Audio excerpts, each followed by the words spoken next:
Well, thank you, everyone. Thank you. That's a really lovely, warm welcome.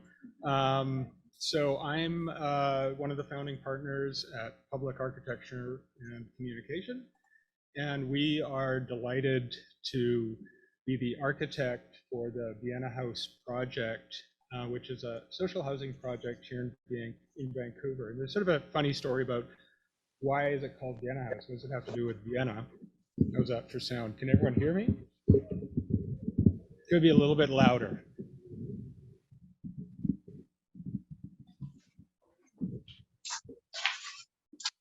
So better? Okay, perfect. So Vienna House is an information sharing exchange that was started by City of Vancouver. And in Vienna, there's a group of architects building a Vancouver house. And the idea is that the two project teams would get together periodically and share information. And I'll talk a little bit more about that at the end of the presentation, but I wanted to at least explain why is it called Vienna House. So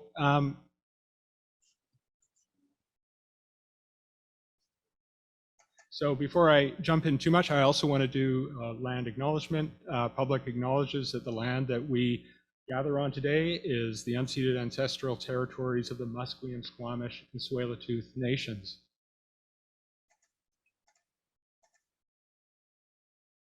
And so just as a bit of an outline, so I'm going to give a brief introduction, then I'm going to talk a little bit about neighborhood context, social connections, resilience, passive house, and ultimately the project design.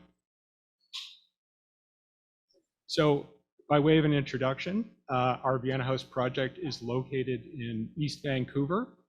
It's right on Victoria Drive in Stainsbury, and right behind it is the SkyTrain station, which is, pretty nice place to build social housing. Nice and close to Trout Lake, but not so nice that it's right on the SkyTrain station. Lots of noise, and that becomes actually, that becomes a driver of the design. So the city owns the site, they own the lots, and we were tasked with developing 123 social housing units, 56 family housing units, and the project is basically being developed by VAHA, the Vancouver Affordable Housing Agency. The bottom of the slide, you can see a timeline, and so this started way back in 2018 with an MOU signed, and there was a lot of work that was done before they hired us. We didn't come on board until last year, and now where are we? We've submitted for rezoning, we've just submitted for our development permit, and we're hoping that we can start breaking ground next year in the spring. So we're targeting about March or April for actual boots on the ground. So our project team, lots of people, like most projects, there's lots of people involved. So we've got the City of Vancouver landowner, we've got BC Housing as a funding partner, we've got More Than a Roof, which is the nonprofit that will operate the building, and they're a great partner. We have CPA Developments, we have Public, we have Kindred Construction, and I won't go through all the consultants, but some really important ones are Integral Group, because they're responsible for the passive house design, and Wikihurst Maber, who are structural engineers. So I'm going to talk a little bit about More Than a Roof, because I think if we're talking about social housing, we can't just talk about the architecture, we've got to talk about the people that are going to run it, because ultimately they're the ones that really make it social. So these slides were provided by Leanne at More Than a Roof, and so I'm going to do my best to pretend to be her and talk about their mission. So really their mission and purpose is to break the cycle of poverty and homelessness in the lives of tenants through transformative adaptive housing. So they have a focus on social housing, which is I'm sure the same for most operators, but it's livability, access and affordability, sustainability, and common ground. Social sustainability is a really big part of their mission statement. So they're out there trying to promote the well-being of all their tenants And to do that, they actually need spaces to do that. So that's where you start getting the connection with the architecture. They look for social impact. So our project, Vienna House, is going to be a mix. So it's going to have seniors, it's going to have singles, it's going to have families, and it's also diverse income. So you've got everything from shelter housing rates all the way up to sort of affordable market rates. So in terms of objectives, jumping around there with the slides there. So objectives, we have near zero emission building. So that's something that was set by the city. So it has to be essentially carbon neutral, or pretty close to being carbon neutral. Climate resilient design. We're also trying to do information transfer. So we're supposed to be sharing what we learn. We're supposed to be using innovative construction techniques. So we're going to be using mass timber, CLT floors, prefabricated wall panels to achieve that passive house design. Just out of curiosity, are people familiar with the term passive house? Does everyone know what that means? Some nodding heads. Good. That's great.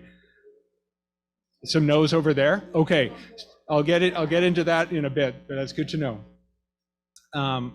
So we're also supposed to maximize capital, and I think the big one is we have to deliver the project on time and on budget. So it means we have the same budget as every other social housing project. We're not getting a little extra.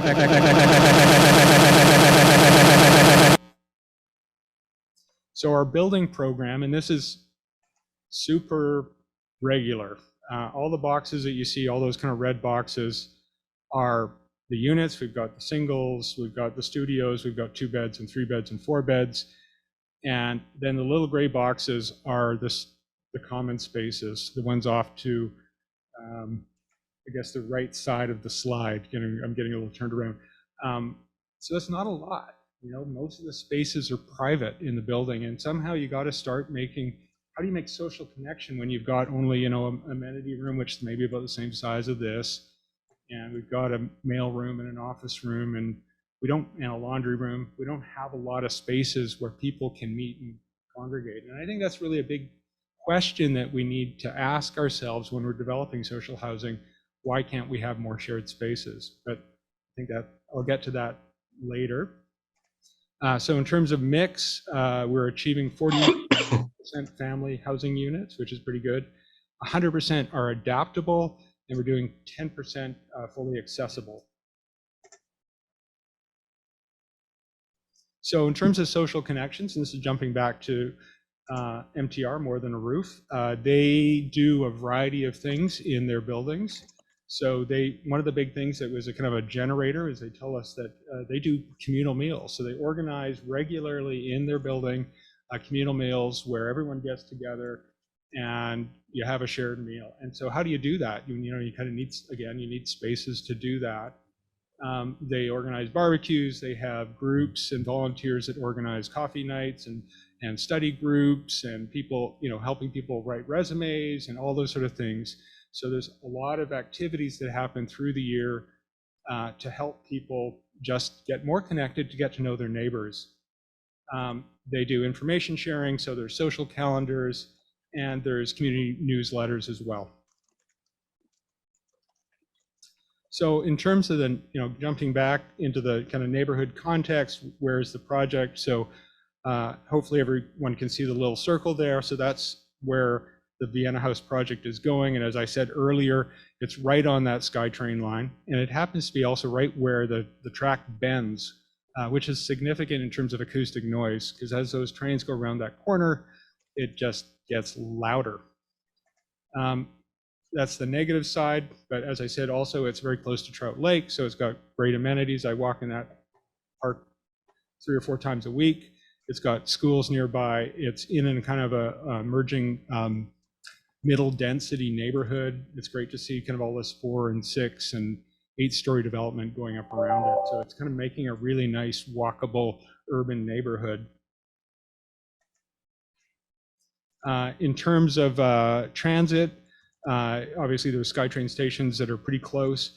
It's on the Victoria bus route, so it's got great transit, so it's got great connections to the city. And here's the map that kind of talks about that acoustic noise. So you can sort of see the dark red and the black are where the acoustics get pretty bad. And that's right adjacent to our site. So our acoustic consultant did an analysis, and you'll start to see the form of the building that's proposed is a courtyard, and the green on the north side is right up against the tracks, and that's pretty loud. The courtyard is significantly quieter than both the streets and the railway track sides of the building. And so the form of development that we're proposing actually creates a kind of an acoustic oasis in this kind of noisy area, because it's not just the SkyTrain. Victoria Drive is also really noisy there. You've got a hill, you've got a corner, you've got buses accelerating up the hill. It's a noisy intersection. That's all I can say. It's got a great view, but lots of noise. So here's some of the photos of the site. You know, it's lovely. It's got, as I just said, there's a beautiful view of the North Mountains. Unfortunately, there's a community garden that's been there for years that unfortunately is being moved or relocated, but that's part of a separate city project. And you get the space underneath the guideway, which we'll retain. So those community gardens that are there, they're not part of our project area, so they'll stay. So that's kind of the existing character. And so this is just a snapshot of the form of the building from the outside. So this is a view of the proposed building from Stainsbury, with a kind of entrance in the lower left-hand corner where it says Vienna House.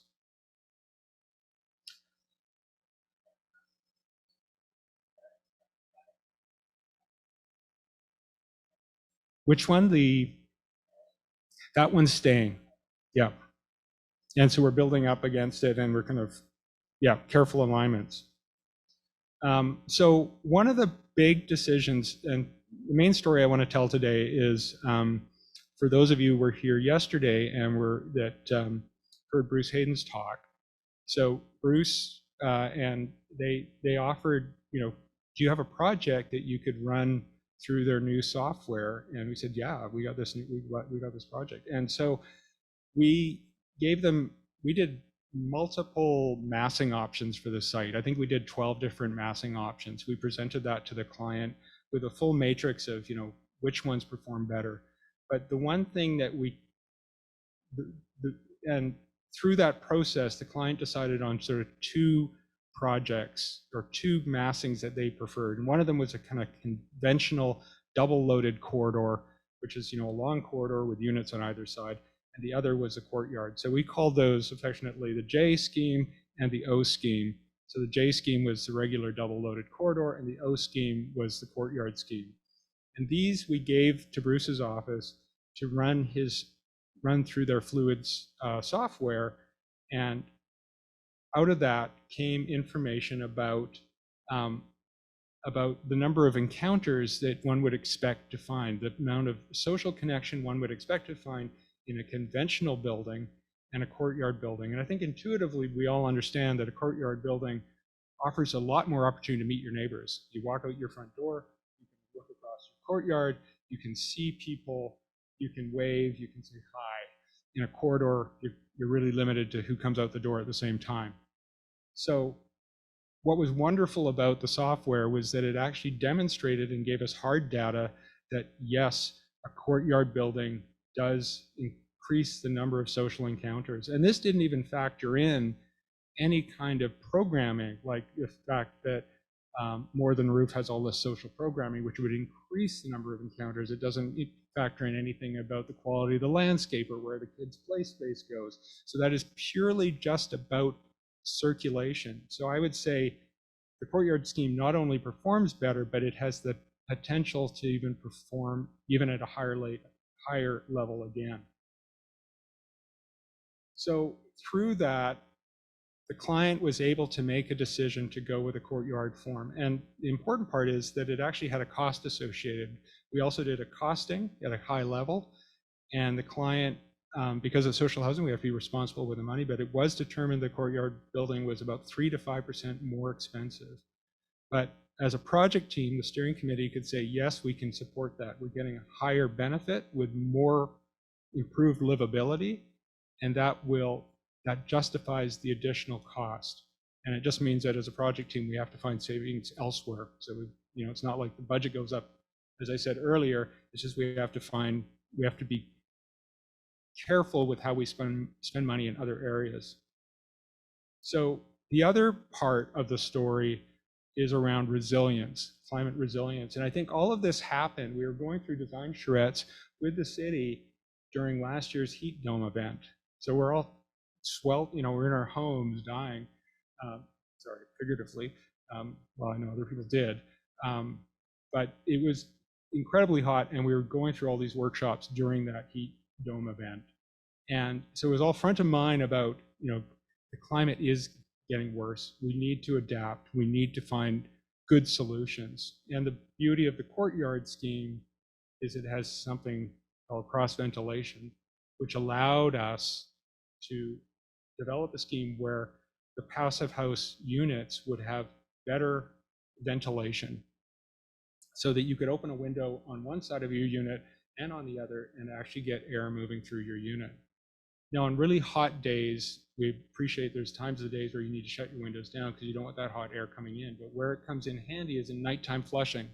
So in the evenings when the days get cold, then you can open those windows and get all that hot air out of your unit.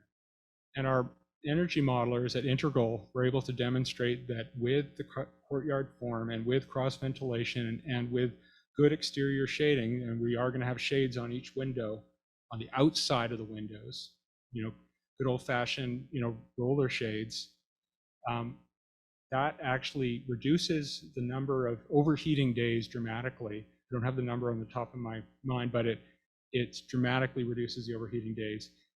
And we modeled it with 2050 climate data, so it is livable even with the projected effects of climate change.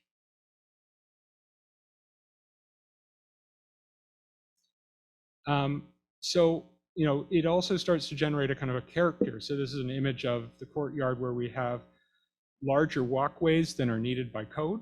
So we're encouraging people to occupy those spaces. So the courtyards also become spaces of occupation. The circulation does.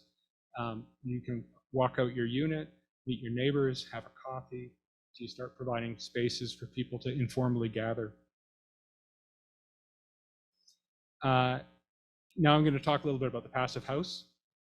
So passive house is basically just a highly insulated envelope, really good quality windows, really good quality doors, really good quality insulation, which reduces your energy down to the point where you can affordably heat your home with electricity. So this project has no natural gas, no fossil fuels. It's all electricity, all the cooling, all the heating. And the idea is that you're doing it mostly for most of the year through passive means. You can open your window to get ventilation. You can get adequate shading and cooling from your exterior shades, and your home stays warm in the winter. So even in a power outage, passive house projects stay warm, and they will stay warm for many days. So unlike where we saw in Texas, where buildings were falling apart because of losing power, because pipes were freezing, that doesn't happen in a passive house projects because they stay warm in the winter and they stay cool in the summer. And so, I'm going to hit on a couple other points. Part of our strategy for the project, you'll note that it's a fairly taut, simple volume, and part of that gets back to that affordability question. To make the project affordable, we have to make things repeatable so they're easy to build. So this project means it doesn't have lots of jigs and jogs and lots of curves and lots of exciting architecture, which we see in high-end market residential, and all those towers that are being built downtown that have incredible expression and form are incredibly expensive to build. So we're proposing simple, repeatable, forms that a builder can use prefabrication techniques to help reduce costs. So this is how we justify the courtyard scheme, by reducing costs by having a simple form, but also providing high levels of amenity and livability. So again, here's a simple diagram that shows a simple idea, which is about organizing all your service cores. And I know you guys are more on the planning side than on the construction side, but it is an important idea to think about, is when you locate things like kitchens and bathrooms, it's really important to stack them one on top of each other, because it just reduces the amount of pipes, amount of wiring, and amount of servicing. And it means that your building can go up efficiently. Every time you jog and move things around, it's just more inefficiency, and it hurts you when you're trying to do a super sustainable project. The second diagram also shows the cross ventilation of the air coming through one side and out the other. The courtyard itself will tend to be cooler than the surrounding air, so it'll always be a little bit of a heat sink. We did extensive daylight studies because we were worried about the courtyard being a bit dark, because it is relatively narrow, but we were able to demonstrate that there's good light penetration. And one of our strategies is to capture that light to make it bounce around, is to use light and white finishes. So we're using translucent glass for guardrails and light finishes for the interior space. So again, it captures a lot of the sunlight and bounces it around, so it feels like a bright and friendly environment. Another innovation is around rainwater capture and stormwater. So we're capturing all the water off the roof and we're bringing it down into the courtyard, and we're using the courtyard as basically a big sponge to hold that water. The trees and the planters in the courtyard will then suck up that water. So we're doing the kind of retention and detention of stormwater within the courtyard, which I think is really great before, and then, so it sits there before it's discharged eventually into the storm system. We're also working with the city to develop some natural bioswales on the city land adjacent to the site. So we're again trying to do some pretty innovative things around stormwater and rainwater. So this is just a close-up shot of the entry. So you get a bit of a view, you get a peekaboo view into the courtyard. To the right-hand side of the entry is our amenity room. So we've located all the kind of activities close to the entry. So laundry is there, office, amenity, children's play area. And we've also starting to develop our ideas around landscape. So we have ideas about vines that allow plants to grow up into the courtyard, tall vine maples, which will grow to try and get the greenery up into the space to make it as lush as we can. And then we've also done a bit of a deep dive into the units themselves. So these kind of show a bit of the quality of the units themselves. As I think I briefly mentioned, we are using mass timber. So we are proposing to expose the CLT floor systems in the living spaces. So in your living room, you'll have this kind of nice warm wood ceiling. We're carefully looking at the acoustics to make sure that we don't have excessive acoustic transfer between units. And then each 2-bedroom unit gets balconies to the south, and you get that generous walkway to the north.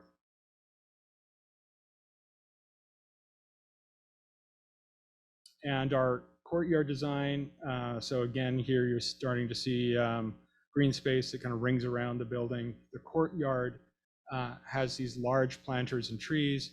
The other thing that we wanted to do for the courtyard is, this is where we want to create a space where Leanne and More Than a Roof can organize those big communal meals.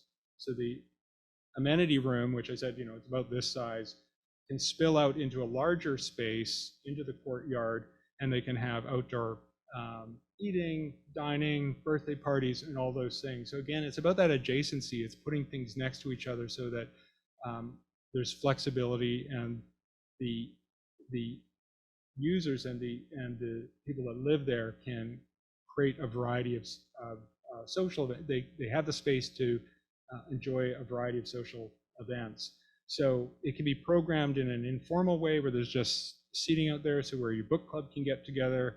but it's also a large enough space where you can have multiple tables and chairs for large dining events. And I'll just quickly go through these. So this basically shows the layout of the typical of the ground floor. Rather, we got the multi-purpose, which had a bit of a pointer. We have the multi-purpose. We've got 2 bedrooms on the south. We've got 3 bedrooms generally on the west, and our singles and 1 bedrooms are on the north. Typical floor is very similar because I talked about how that stacking is so important. So basically, the floors repeat as you move up. And a view from the SkyTrain. And so that north facade, that's mostly the singles and studios. They all get the same cross ventilation benefits. We're showing more of the Juliet balconies, and with individual planters and things like that. We recognize that people probably wouldn't want to sit on a big balcony on the north side, even though there's a great view, because of the noise.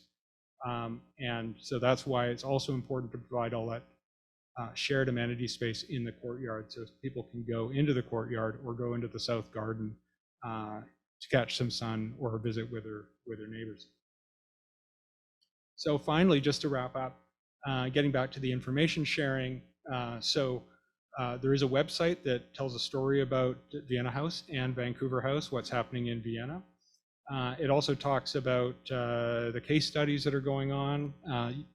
UBC is actively researching this project, so all of our meetings with our clients, all of our meetings, we have representatives sitting in from UBC and recording the meetings and taking notes, and they'll be doing a report, and it'll be interesting to find out what they report. We were highly dysfunctional, I don't know. Hopefully they'll say good things. I think it's great. So they're watching how the cake gets baked, and they're gonna tell a story about, you know, where did we go wrong, what did we do right, what did we learn, and they're gonna share that with the community. They're also looking at, you know, really technical issues about blue-green roofs and CLT and hybrid construction and all sorts of good things. So I encourage you to have a look at their website. There's more information there. And there'll be blogs, newsletters, and social media. So anyways, I will pause there.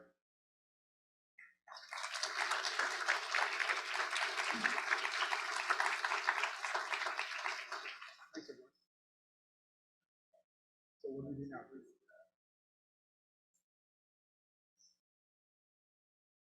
Are the mics working? We're all good? Wow, well, that was a wonderful presentation. A roller coaster of a beginning. Technology doesn't always serve its purpose, guys, but that's okay.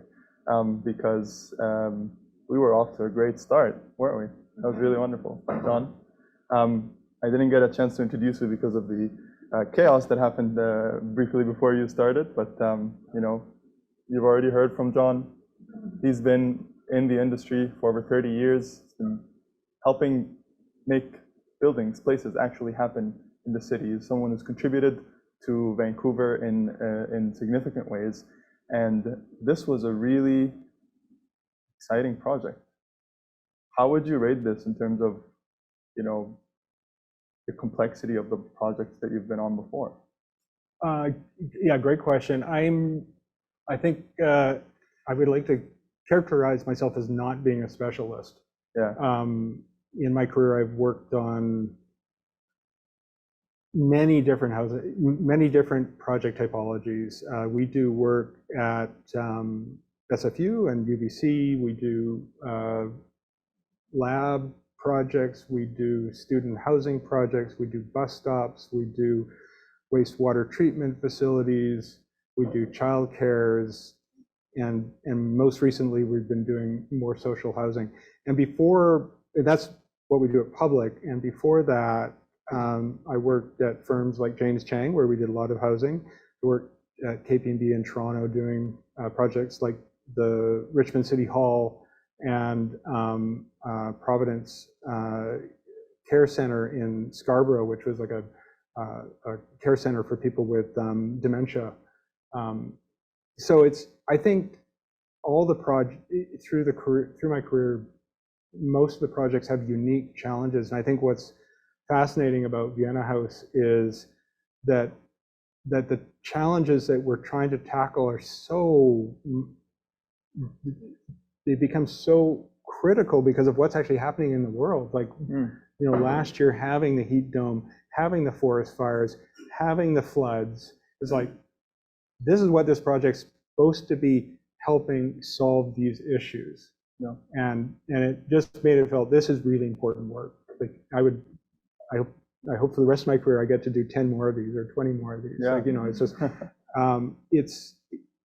we should all be living in projects that are resilient, that promote social wellness, that are affordable, and they just create good communities. Yeah, I mean, it's not an easy task. There's a climate crisis, there's an affordability crisis, there's an equity crisis, there's so many different things, and you're tasked with addressing it in one building with a limited budget, no pressure. The good thing is there's, it's not new, and I think that's why we're doing the information sharing with Vienna, and because frankly the Europeans have been doing this for decades, and so we're catching up. They've learned how to do good affordable housing, and in Vienna, I don't know the number, but there's a very large percentage of the population lives in government subsidized housing. And that includes teachers and professionals and architects and probably a few lawyers, and it's everyone. And it means there's a lot more equity, and it means what the interesting thing is, because they build so much social housing, that over time the social housing starts generating, and I'm not an accountant, but it starts to generate enough wealth that it starts self-funding itself, because they've got all these projects that are 50 years old that have kind of paid themselves off, and now they're the ones that are helping pay for the next generation of buildings. So it's a self-sustaining model, which I think is important to understand. Like, it's not just the government always putting money in. Suddenly it starts supporting itself. Yeah, and once you cover the costs, the non-market housing is still in decent shape. People still are paying rents to live there, even if they're more affordable rents, and that brings income that can sustain that building and other buildings. Exactly. Really interesting point. I'm going to take a question from Slido here, which, by the way, if you haven't seen it, sli.do, and the hashtag is Happy City, and you can ask your questions, and I'm going to try and take some of the questions here. So the first question is, what are the key principles of design, landscaping, etc., that helps to create a successful courtyard that encourages sociability? Great question. So key principles of design. I think a key principle is going to be flexibility, and that's something we've been discussing internally. If you look through the city of Vancouver now, there's lots of examples of courtyard buildings. Often the spaces are quite green. We tend to really want to put a lot of landscaping in them, which is nice, it's lovely, it's quiet, but it means it's a much more passive space. So as a community, and this is where we've taken direction from the operator, MTR, Leanne was really clear. Their very first building was a courtyard building, and it's been super successful for them. And they said, we want a space where you can host parties. And people say, well, aren't the seniors going to complain about the kids being noisy? Because they're going to be riding their bikes around in the courtyard and they're going to be making noise. We don't care. If we want noise is part of life, and people will have to get used to each other, and the neighbors, the seniors will get to know the kids and the teenagers, and that's what that's the kind of housing model they want to have. And not every operator wants to take on that challenge, because it means there's an onus on them to make sure that they're there to iron out any conflicts, or at least have mechanisms where conflict can be resolved. But I think a key principle is listen to the operator and find out how they want to run the building and provide a space that meets their needs. So listening, I guess, is a big principle there. Yeah, that's really interesting. I'm very intrigued by courtyards, because in Middle Eastern countries, courtyards are actually have been around for A long time. decades, because it gets a little hot over there, just a little. And we've always seen courtyards that have evolved as one of the, they're not so common now in new buildings, but they were common for a long time, of these traditional buildings, that the courtyards, there's no AC, they kind of provide natural ventilation and cooling. Is that something that was in consideration when you were thinking of a courtyard model here? Yes, absolutely. Yeah. Yeah, and integral, our mechanical engineers and climate engineers were looking at it. You know, we were looking at prevailing winds. Luckily, the prevailing winds in Vancouver generally are westerlies or easterlies, and that's right down the length of the courtyard. So the courtyard will flush with the winds kind of taking the hot air out. Yeah. So you get natural stack effect where the hot air rises and the winds will sweep it away. So the courtyard should be a cooler environment than the surrounding spaces outside. And then, you know, we also talked about having lighter colors that reflect the light and things like that, and having a good amount of plant. So we want to find that right balance between space that's flexible, but also having a good amount of green space. Yeah. That's going to, again, cool the space. I think also our stormwater strategy should, there'll be some evaporative effects of water in that storage tank evaporating, which also I suspect will cool it more, but we don't have data on that, but that's kind of a hunch. Yeah, so they're happier and cooler. And cooler. And it becomes a refuge. And I think, you know, now I've said pretty clearly that the units should be livable in a heat dome effect, but let's say we have some tenants that are particularly susceptible to heat. You can always leave your unit, go into your courtyard, or even to the amenity room, which will have full cooling to take a break. Yeah. So if your unit's just, okay, it's a bit too hot, I forgot to open my windows last night, it's too stuffy, you can head down to the amenity room and take a break, go to the courtyard. So we're also providing that kind of variety of spaces for sheltering during events. Wonderful. Take another question from here. Oh, they're bouncing up and down. Okay. There's two that are tied, so I'm gonna make that choice. Okay, interesting. I'm gonna go with the second one. It was on top for a while, so I'll give that credit. How do you counter the fact that residents of denser housing forms may be avoiding their neighbors because they have less privacy and physical space than residents of detached homes? And whoa, the slides went off. Okay, let's start with that question until this comes back on. Yeah. So how do you deal with the fact that the units tenants have less privacy? So one of the nice things about Passive House is, because it's a super insulated box with triple glazed windows, is that your units will be significantly more acoustically isolated than most of our homes. Most of the places where all of us live do not have that standard. So Passive House it's designed around energy, but acoustically, the units are really great. So, you know, you could be in your unit and you could have your kids playing the drums or whatever, and you're not bugging the neighbors. However, that doesn't deal with this, you know, what if you want to get away from your kids? You know, so what if? So you don't have the basement to go into, right? You don't have your private spaces. So I think that's where, I guess, one of my questions is, I personally would love to see more amenity spaces in these buildings, where you have not only just a large amenity room, but you also have places where you could meet with your my wife loves knitting, you know, you got your knitting group or your book club, and you could go and have a small group meeting in another room. And I would advocate that agencies like BC Housing, you know, consider a graduated scale so that more amenity space is provided in these buildings. I don't know if there's some opportunity where you can, I mean, that becomes a policy question. Yeah. And there must be some way of justifying that. Yeah, because it kind of ties to the other question, which will be our last question, is amenities or programming? What's more important? And the example they're using is that many older buildings have pools and gyms and recreation rooms that cost a lot to maintain, cost a lot to build, but are barely used. So how do you find the balance?